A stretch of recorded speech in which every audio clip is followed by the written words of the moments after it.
Fascinante que a sexualidade ela é muito individual. Eu nunca generalizo que todos os contextos são iguais para homens e mulheres, né? Para todos os homens e todas as mulheres. Então, o homem, ele busca mais para um relaxamento de pico de estresse. Quanto mais ele tem um estímulo diário sobre a questão da masculinidade, questões físicas, mais ele vai buscar a sexualidade para relaxamento. Já a mulher, ela precisa ter uma conexão para isso. A conexão, ela deve existir de alguma forma, seja emocional, seja física, mas precisa existir a conexão. O homem busca mais para relaxar e a mulher precisa estar relaxada para se envolver, até para poder se libertar e se liberar ali no momento da sexualidade.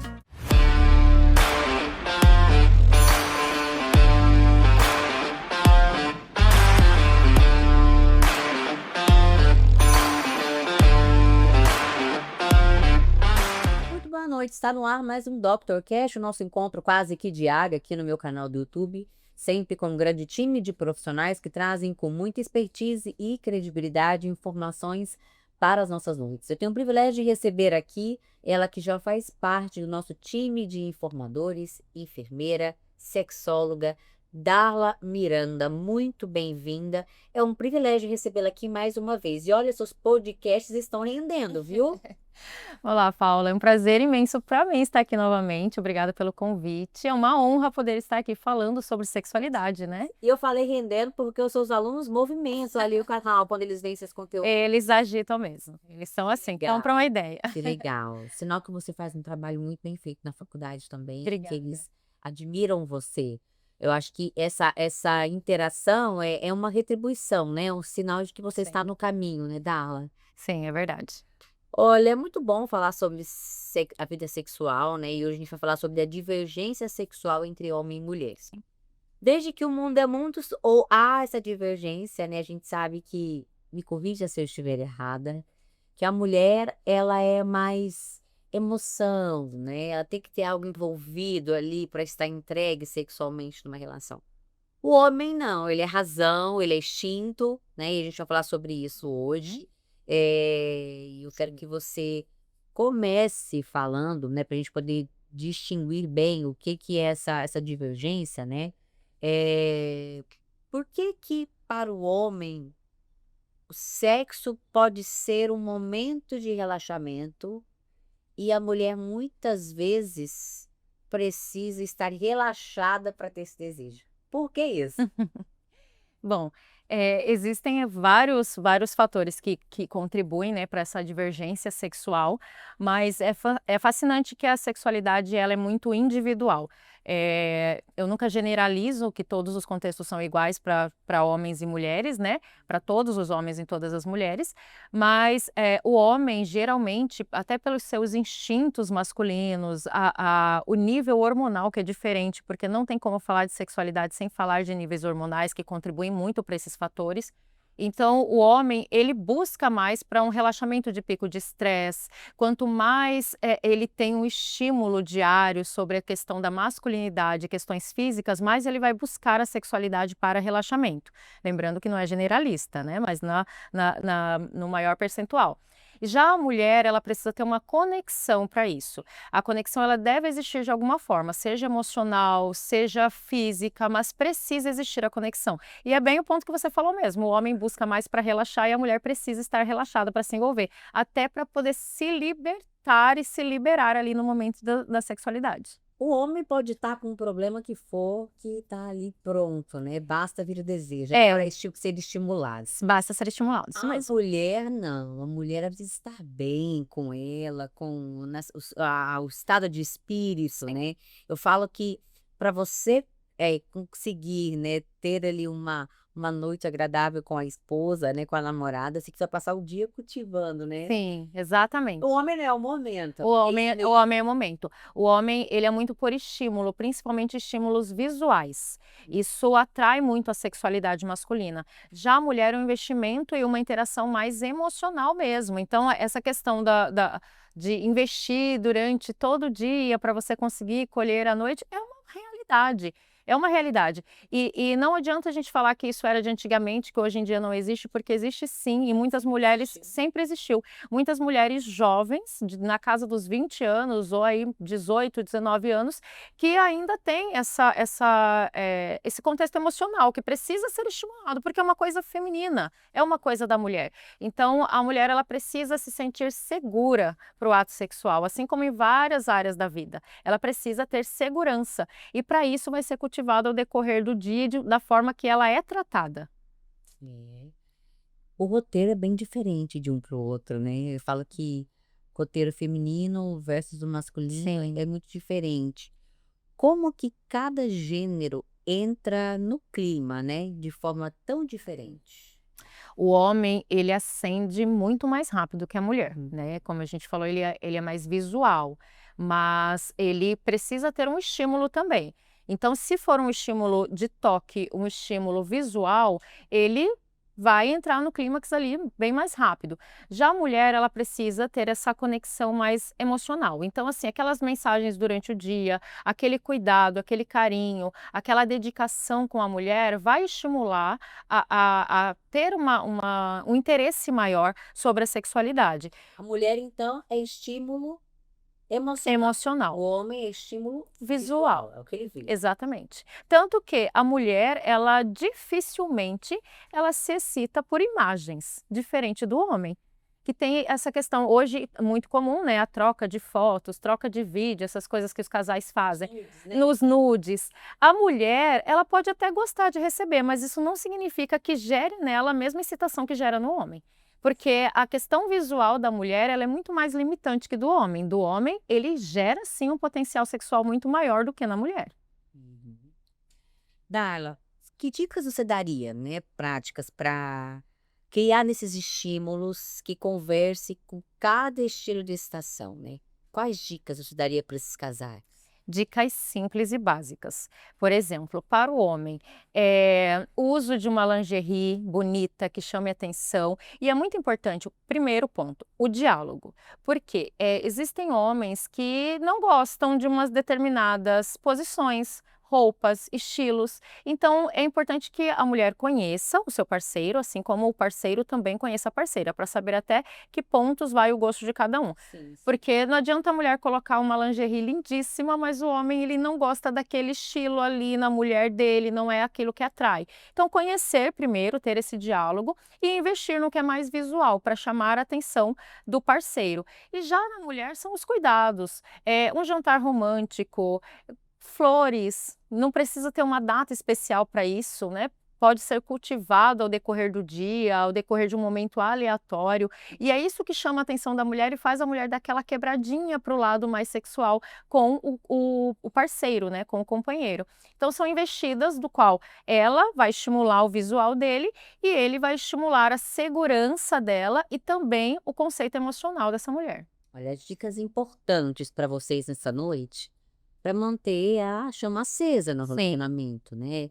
É importante a gente estar atento à questão comportamental, ao estilo de cada um, para que você possa cada um tem uma linguagem, eu acho até que chega ao amor, né, existem linguagens diferentes, e não é igual receita de bolo. Nós estamos falando aqui que na maioria, mulheres são emocionais, é característica da Exatamente. mulher ser emocional, mas não é uma regra. Não é uma regra, E homens são mais visuais, o que também não é uma o regra. que também não é uma regra, pode ser que existem homens visuais, mas que são emotivos, Sim, né. Eu conheço homem que é emotivo, que é muito emotivo. sim.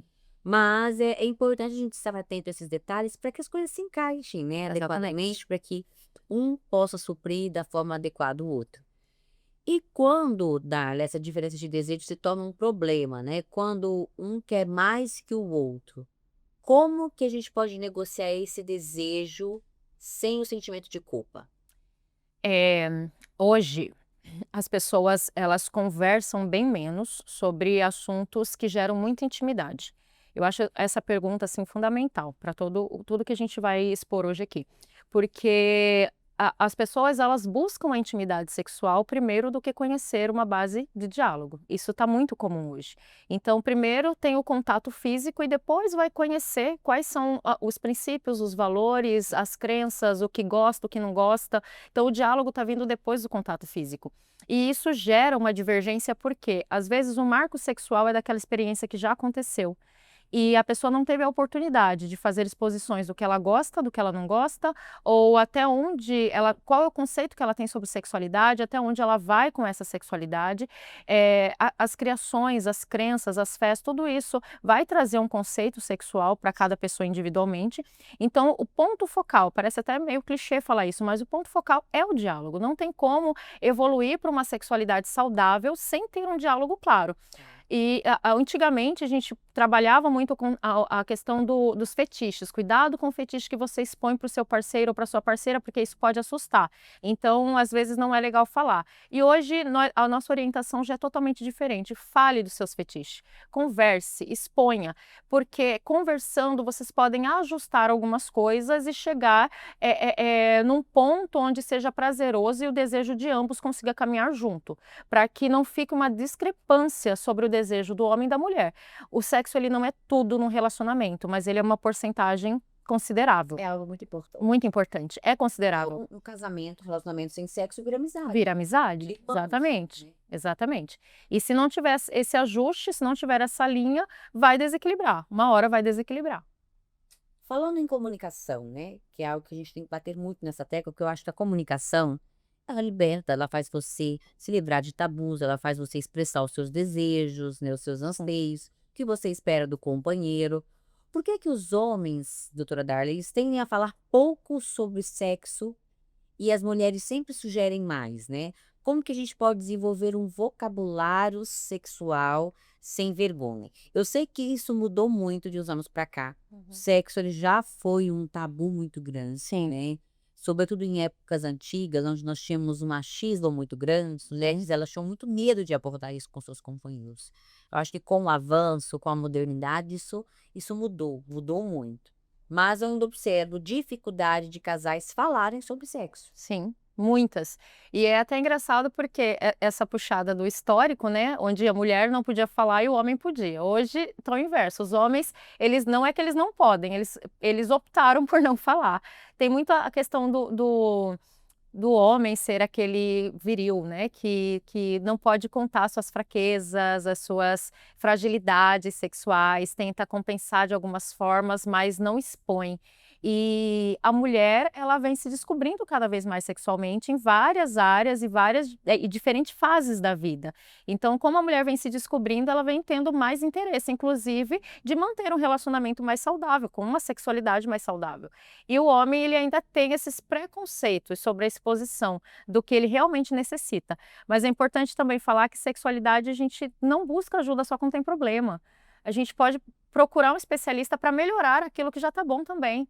Inclusive, eu trabalho com protocolos exclusivos para casais sobre isso. O casal que quer ajustar o que já está bom ou quer corrigir aquilo que não está muito bom, a gente vai ajustando de acordo com cada casal ou com cada pessoa individualmente, porque sexualidade é individual, não existe um padrão para todo mundo. Então, é importante que o homem também ele tenha essa liberdade de poder falar e a mulher dar esse espaço também para que o homem fale e consiga ouvir sem preconceitos também. Sem repressão. Sem repressão, Sem exatamente. você repreender, você reprimir, né? Eu acho que quando o casal ele está disposto a ouvir, né, e a se conscientizar, e eu acho que a gente tem que observar como muito positivo quando Sim. o casal ele entra nessa seara, porque é um sinal de que o casal está em busca de uma melhoria, Exatamente. né? Então, assim, preocupem-se se o parceiro agir diferente, se as coisas não estiverem bem, e ele agir diferente, é sinal que ele está Sim,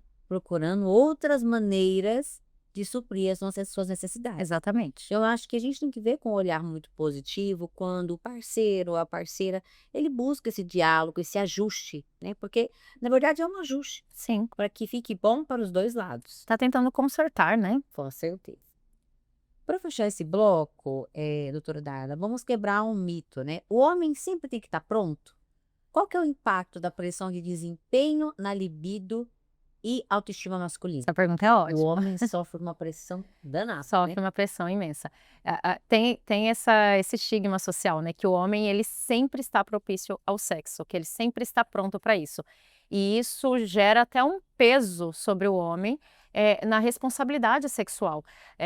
Isso pode desempenhar aí no homem até as ansiedades sexuais que geram problemas até com a ereção, com a própria libido. O homem não ele se cobrar ao ponto de achar que tem que corresponder sempre, e não é verdade, tá? O homem, como nós falamos anteriormente, ele é mais visual, mas ele precisa também estar ali inteirado da situação e ter também os seus desejos respeitados. Então, é um mito. O homem ele não está sempre pronto e ele nem deve estar sempre pronto, né? Ele precisa também ter toda uma conexão com a ambientação, com a pessoa que está com ele e entender que a sexualidade, ela envolve tantos pontos importantes da nossa vida, não é só a questão física, né? Várias coligações, a gente deixa um pouquinho de nós em cada pessoa que se relaciona sexualmente. Então, o homem ele não tem que estar pronto para tudo. Ele precisa conhecer o seu corpo, conhecer a sua sexualidade, conhecer os seus desejos e deixar isso muito bem claro também para a parceira,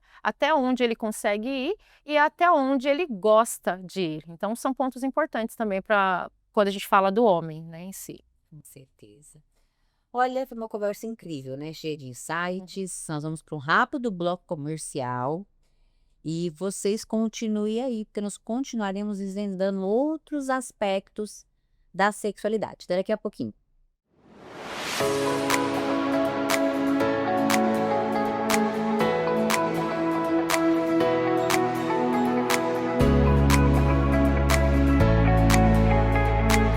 Acreditamos que cuidar da saúde vai muito além de tratar de sintomas. É cuidar de você de modo personalizado, gerando a confiança necessária.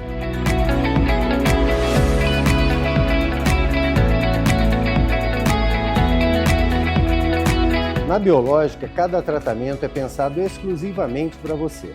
Fórmulas personalizadas, seguras e feitas sob medida, para promover a sua saúde e bem-estar.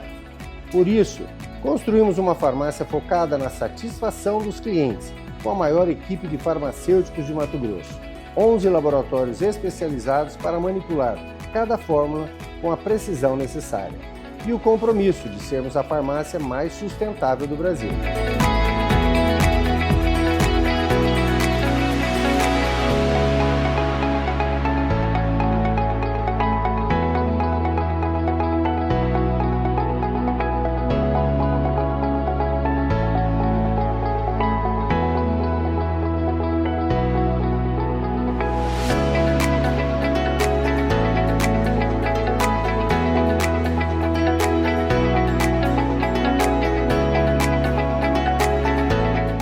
Biológica, mais do que uma farmácia, uma história de confiança e cuidado, transformando vidas desde 1988.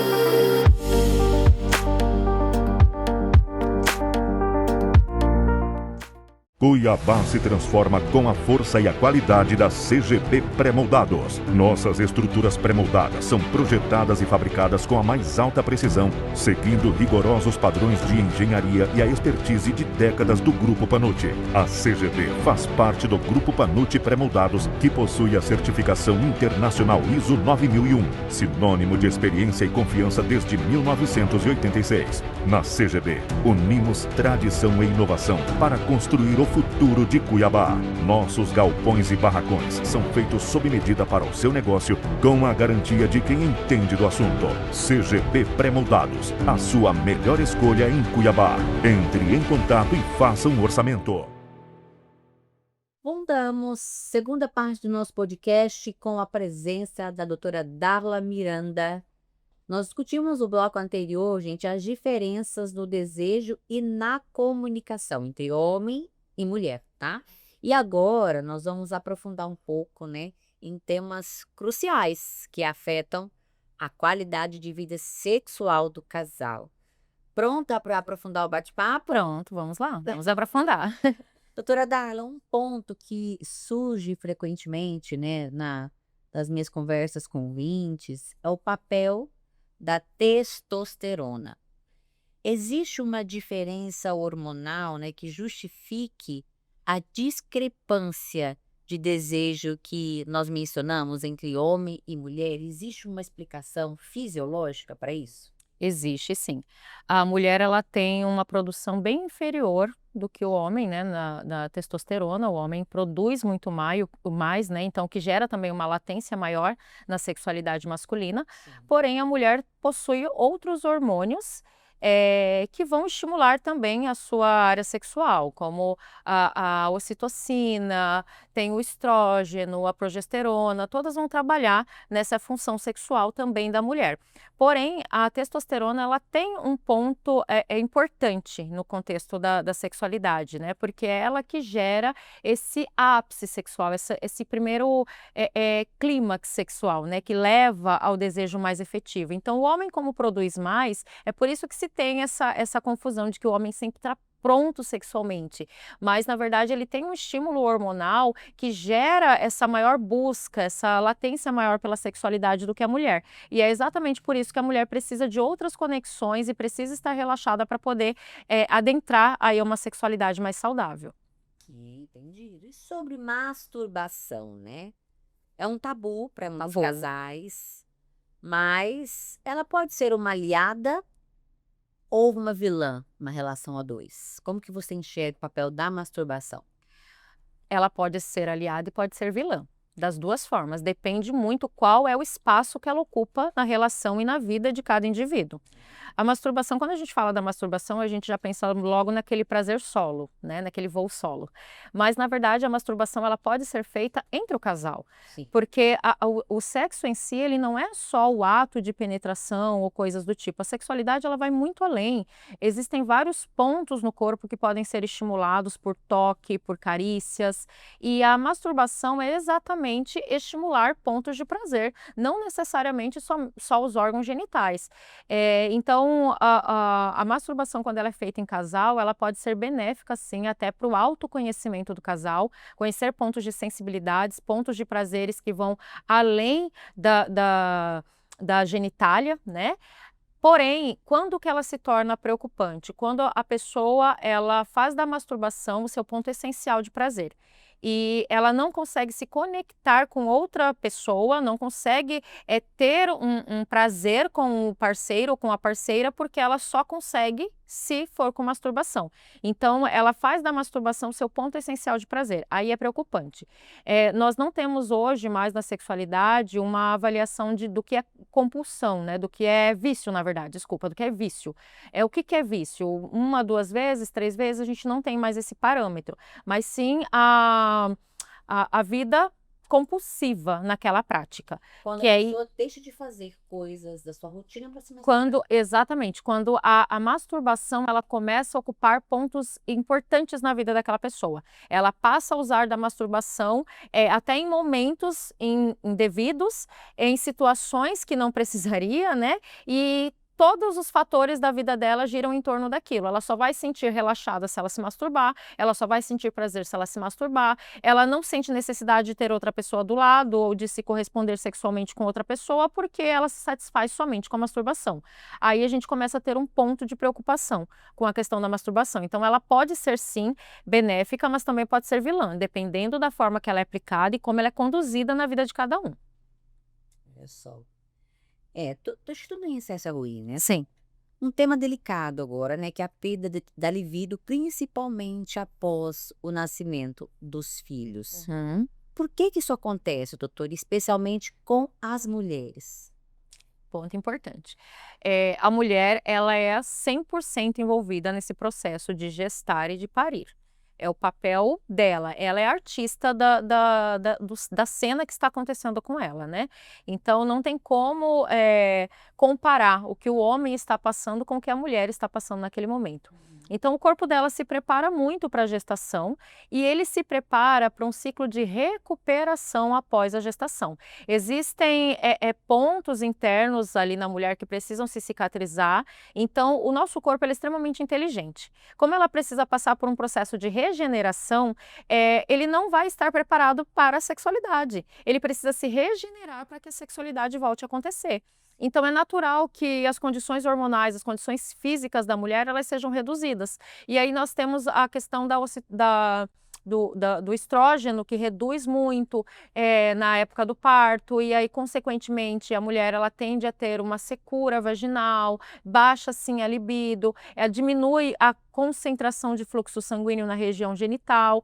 Então, naturalmente, a vivência que ela está passando naquele momento com um novo ser, o cansaço de uma maternidade, né? Porque só quem passa sabe como é desgastante para a mulher, principalmente quando ela não tem uma rede de apoio, ela tem que cuidar de uma criança, ela tem que cuidar de si mesma. Se tem um outro filho, ainda tem outra criança. Drástica, né? Demais, o ambiente, aí atenção ao marido, atenção ao filho, atenção a ela mesma, é muito desgastante. Então, tudo que está acontecendo no corpo dela para regenerar essa fase, né? Para poder ativá-la novamente. E mais a ambientação, então é natural que nesse momento ela não tenha mesmo o desejo sexual latente. Ela vai estar muito mais propensa a outras áreas da vida dela nesse momento. Darla, como que a gente mantém, né, essa chama acesa depois de anos de relacionamento, né? Eu acho que a rotina, ela é a maior inimiga do desejo, né, sexual. E é inevitável, né? A relação, eu acho que ela muda de estágios. Quando você tá namorando ali, conhecendo, lembra? Até esses dias eu brinquei com meu esposo, nós estávamos ali em Barra do Garças e a gente lembrando do início de namoro, né? De coisas que a gente fazia, de situações, e a gente vê uma mudança muito grande. Eu acho que o nível do relacionamento vai mudando, né? Então, assim, quando você conhece alguém, tudo é muito novo. Então, aquela fase da conquista, da descoberta, daquela química aflorada. E é natural que isso se equilibre com o tempo. Não é que fique ruim, mas muda. Muda. Você não vai sentir aquele desejo ardente durante 30, 40, 50 anos de relacionamento. Sim. Não adianta. Isso muda. Sim, muda. Mas como que a gente faz para poder minimizar essa rotina, manter esse desejo aceso? Porque por mais que mude ali a frequência sexual, né, que mude ali o desejo do casal, mas eu acho que a atração ela tem que existir. Então, assim, Sim. por mais que você diminua a quantidade do que é praticado, né, do início do namoro, do relacionamento, eu acho que a atração ela tem que ser mantida. Sim. Ver, sentir atraída, achar bonita, admirar. Eu acho isso aí também preocupante quando perde a atração. Exatamente. Mas acho que aquele desejo ardente é difícil manter, né? É muito difícil. A rotina, ela pode ser inimiga do desejo mesmo. E um ponto importante para essa pergunta em si é que a paixão, ela é muito latente nessas primeiras fases, né? Só que nenhum relacionamento se sustenta por paixão. Tanto que muitos não conseguem permanecer depois que a paixão passa, porque a paixão ela é uma fase, ela não é permanência. Amor é construção. Amor vai construindo ao decorrer do tempo, né? Existem autores que falam que o amor ele é uma escolha, e eu super concordo. A gente escolhe amar, porque a gente só ama depois que você conhece os defeitos, conhece os valores, né? E um ponto muito importante, até mais do que a atração, é a admiração. Quando você admira alguém, você sempre consegue enxergar pontos que vai te levar a ser atraído por algo naquela pessoa. Você precisa admirar quem está do seu lado. Sim. É admirar de vários aspectos, seja no caráter, seja no trabalho, seja do que for. Você precisa ter um ponto de admiração. Nos trabalhos, nos cronogramas que eu faço para os casais, um dos pontos que sempre dá certo e é muito básico, e eu passo assim para a maioria quando entra nessa questão da rotina. Desenvolva práticas que vai estimular a paixão, porque a paixão é temporária, mas ela precisa ser estimulada em alguns pontos ali, né, onde as coisas caíram na rotina. Como, por exemplo, uma técnica muito simples. Combina com seu parceiro, vamos fazer um dia do primeiro encontro, o dia do date. E aí ele vai sair, compra uma florzinha, compra um chocolate, um presentinho, você vai se arrumar como se você estivesse indo para o seu primeiro encontro. Deixa ele chegar, bater na sua porta, abrir a porta para você, recebe ele como se fosse o primeiro encontro, para ter aquelas borboletas no estômago, para ter aquele ápice novamente do primeiro encontro, porque todo primeiro encontro gera isso, gera essa tensão do conhecer, tem toda aquela expectativa. Isso é uma brincadeira bacana e que sempre dá muito certo. Os casais sempre voltam trazendo assim relatos muitos engraçados, mas sempre com uma proposta muito positiva, porque é uma coisa simples, mas que dá muito certo, é você trazer aquela conquista de novo. E aí quando sair para jantar, conversa sobre a vida um do outro, porque às vezes a rotina, você acha que você conhece todo o estilo de vida e tudo que acontece com aquela pessoa, mas você parar, deixar o celular do lado e conversar como se fosse a primeira vez que você está conhecendo aquela pessoa, É diferente. é diferente. Realmente você reconhece aquela pessoa, você começa a conhecê-la novamente.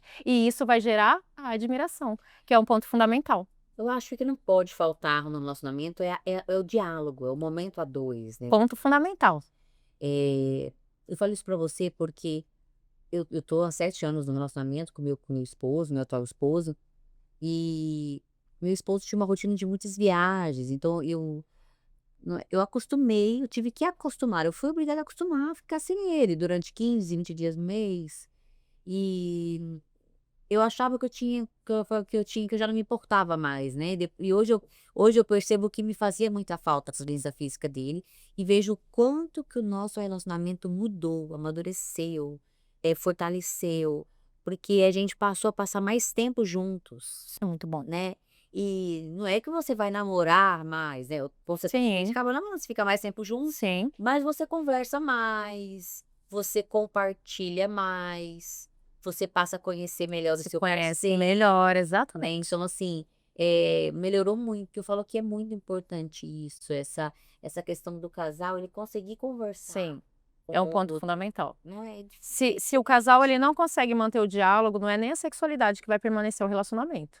O diálogo é o ponto fundamental, é a base de todas as coisas ali para uma construção de relacionamento saudável.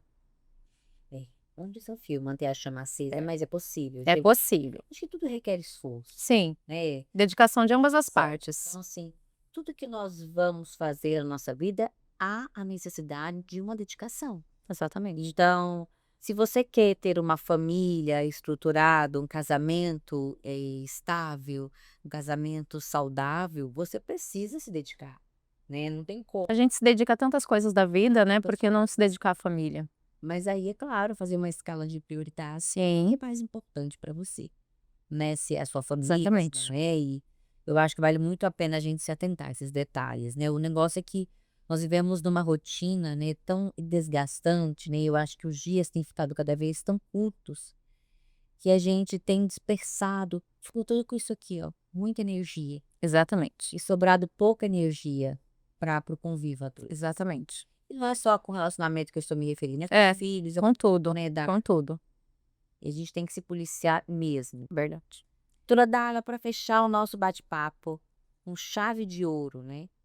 Qual que é a importância da educação sexual continuada para a saúde do casal? Você acredita que é necessário os casais fazerem esse investimento nessa assessoria, nessa condução sexual? Ter alguém acompanhando ali, um terapeuta, para poder estar instruindo e não deixar que as coisas se percam no meio do processo, que é a vida? Exatamente. A terapia, ela é um método de prevenção, né? Ela não é uma cura, ela é preventiva. A terapia, a gente faz terapia emocional para evitar que nós tenhamos adoecimento emocional. E a terapia sexual é a mesma coisa. Quando nós buscamos por ajuda e por aconselhamento na terapia sexual, não é quando tudo já está perdido, não. Tem que buscar antes que se perca, antes que se diminua todo o contexto sexual do casal ou até mesmo individualmente. Então, é muito importante ter a fala de um profissional, o acompanhamento de um profissional, até porque se a gente busca a orientação certa, a gente não se perde nas orientações erradas e são muitas as erradas que tem por aí. A sexualidade hoje, ela virou um motivo até de comércio, né? Na verdade, há muito tempo, mas hoje de uma forma muito escancarada quando a gente fala de rede social, porque hoje todo mundo tem uma receita, todo mundo tem uma dica, todo mundo tem um método. Mas é muito importante, eu sempre vou bater nessa tecla, sexualidade é individual. Você não pode comprar um fator achando que vai ser cabível para todo mundo, porque isso pode se tornar até uma ação de frustração para você e para o seu relacionamento, porque você imagina que está dando certo para todo mundo, você vai lá, compra aquela ideia e não dá certo para você. A sexualidade é diferente. Aí não dá certo para você, começa as frustrações, né? Por que que para mim não dá certo? Por que que para os outros dá? Então não é assim, precisa sim de um especialista, precisa da educação sexual. Se nós falássemos muito mais de sexualidade, nós não descairíamos nesses contextos errados que se tem sobre sexo. Então precisa ser falado sim de uma forma clara e uma forma leve, não precisa ser pesado, não precisa ser constrangedor, nem para o homem nem para a mulher. Com certeza. Deu uma aula aqui hoje, viu, doutora? Eu saio daqui com outra perspectiva, né? Sobre a complexidade e a beleza que é a sexualidade humana. Eu acho que nós temos que olhar com mais leveza, né? E com mais cuidado. Muito obrigada por vir aqui mais uma vez, compartilhar o seu conhecimento, né? Nos dar essa aula, essa consultoria, essa assessoria, nos prestar esse trabalho que é tão importante. Eu falo que a informação, ela salva, Exatamente. ela nos traz nos desperta para algumas coisas importantes que muitas vezes nós deixamos de lado. E é muito bom a gente tocar em algumas searas para que a gente se atente a detalhes, para que a gente passe a olhar para dentro do nosso relacionamento, para enxergar, conquistar a nossa vida dois, porque senão a gente acaba indo no automático mesmo, né? Exatamente. E achava que as coisas podem ser que não terminem tão bem Sim. para ambos, né? Isso aí. Obrigada, viu? Eu que agradeço. Vocês que nos acompanharam, muito obrigada pela companhia, pela audiência, por estarem sempre aqui no Dr. Cash, assistindo e compartilhando os nossos conteúdos, né? Lembre-se sempre, a divergência não é um muro, mas uma ponte para a compreensão e uma intimidade mais profunda. Até a próxima, se Deus quiser. Até lá. Até.